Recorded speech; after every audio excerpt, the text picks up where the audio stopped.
Ya, hari ini kita akan belajar transaksi pembelian maupun penjualan. Jadi ini digabung sekaligus yang terkait dengan pembelian maupun yang terkait dengan penjualan. Itu kita mencatatnya secara perpetual. Jadi ini nanti kita akan lihat dari soal latihan S63A bukunya Warren. Transaksi pembelian dan penjualan yang kita catat secara perpetual. Oke. Nah, jadi yang pertama ini ada tanggal 3 November. Membeli barang dagang dari Maharani 85 juta, diskon dagang 25%, syarat FOB tujuan 2/10 N/30. Kata kuncinya sudah saya kasih tanda merah. Itu artinya membeli. Ketika membeli, karena kita catat secara perpetual, maka persediaan barang dagangannya bertambah di debit.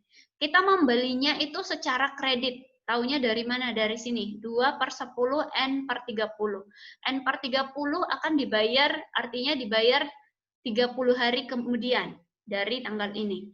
Maka karena kita membeli secara kredit, ini berarti utang usaha. Oke. Kemudian di sini ada diskon dagang. Kalau ada diskon dagang itu langsung kita potongkan.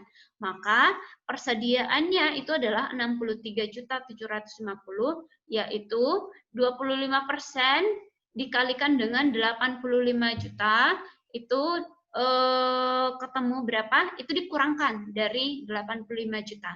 Maka sisanya hanya 63.750.000 rupiah. Nah, jadi sekali lagi, kata kuncinya ini membeli secara kredit, maka persediaannya bertambah di debit, karena secara kredit utang usaha bertambah di kredit. Kemudian yang berikutnya adalah menjual barang dagang secara tunai. Beban pokok penjualannya ini. Nah, karena ini menjual dan secara tunai. Karena ini menjual, maka secara tunai kas kita terima di debit 37.680. Kemudian yang dikredit adalah penjualan 37.680. Nah, karena kita catatnya secara perpetual, pengurangan atau penambahan pada persediaan itu akan tercatat langsung. Maka karena kita menjual barang dagangan di gudang kita akan berkurang, maka persediaan di kredit. Persediaan di kredit artinya berkurang sebesar 22.600, yang di debit namanya adalah beban pokok penjualan. Maka kata kuncinya ketika kita menjual ini, maka menjual secara tunai, kas kita bertambah di debit, penjualan di kredit. Karena dicatat secara perpetual, maka yang berpengaruh kepada persediaan itu akan langsung dicatat juga. Ketika kita menjual, barang dagangan di gudang akan berkurang, maka persediaan barang dagangan dia di kredit. Yang di debit adalah beban pokok penjualan. Lalu tanggal berikutnya, ini membeli seharga 47.500. Ada di sini FOB titik pengiriman 2/10 N/30, ongkos kirim dibayar di muka ditambahkan pada faktur. Nah, jadi kita identifikasi satu persatu. Kata kuncinya adalah membeli. Membelinya secara kredit, karena di sini ini adalah tandanya kalau dia kredit. Kalau kita beli, berarti persediaan barang dagangan, artinya ada barang masuk ke gudang kita, maka persediaan itu bertambah di sisi debit.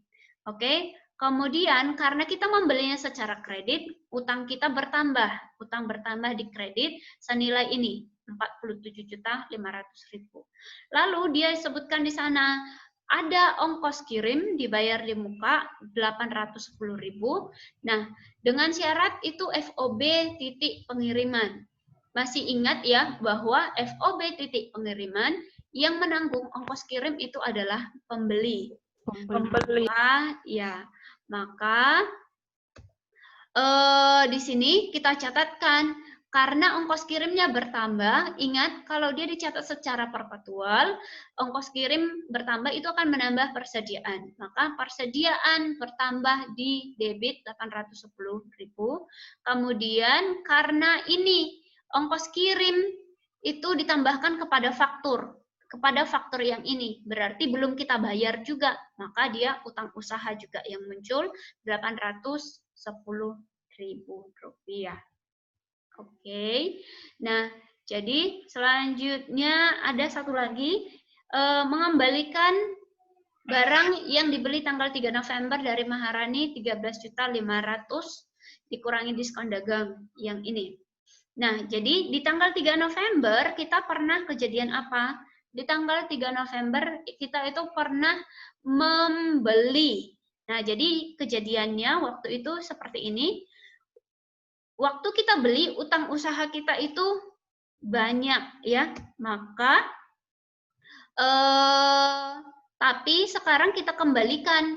Nah, jadi kalau setelah dikembalikan berarti utangnya jadi di debit. Lihat di sini, waktu dibeli utangnya dikredit artinya banyak. Sekarang waktu dikembalikan utangnya jadi di debit, artinya utangnya dikurangi. Lalu yang di kreditnya adalah persediaan. Tinggal dibalik saja yang ini. Oke. Nah, jadi itu beberapa